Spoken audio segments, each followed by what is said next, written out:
Mehsana urban બેંકનો મારામાં જે ઉત્સાહ હતો એ મારે ઘણા ટાઈમ વ્યક્ત કરવો હતો.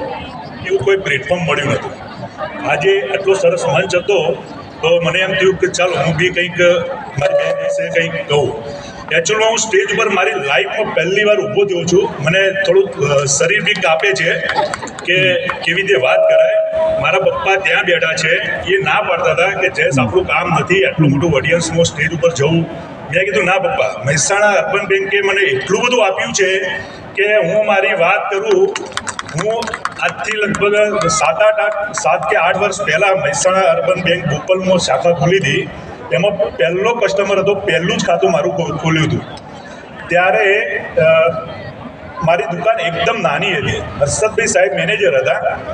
એ મારી દુકાને એકવાર આવ્યા તો મને કહે, જયેશભાઈ કંઈક ધંધો કરો, સારો ડેવલપ કરો, બેંક તમને સપોર્ટ કરશે.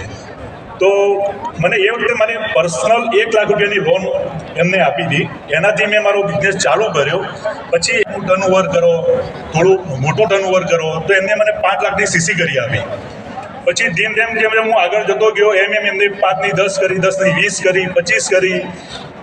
એમ કરતાં આજે તમને બધાને ગર્વ થશે કે થલતેજથી કડી થોર સુધીમાં સૌથી મોટામાં મોટો શોરૂમ આજે આપણો છે.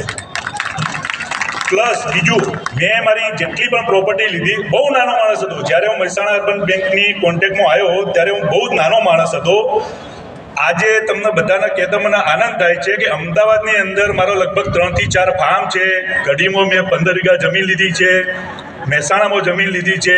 અને આ બધી પ્રોપર્ટીઓમાં મને સૌથી મોટો સપોર્ટ મહેસાણા અર્બન બેંક.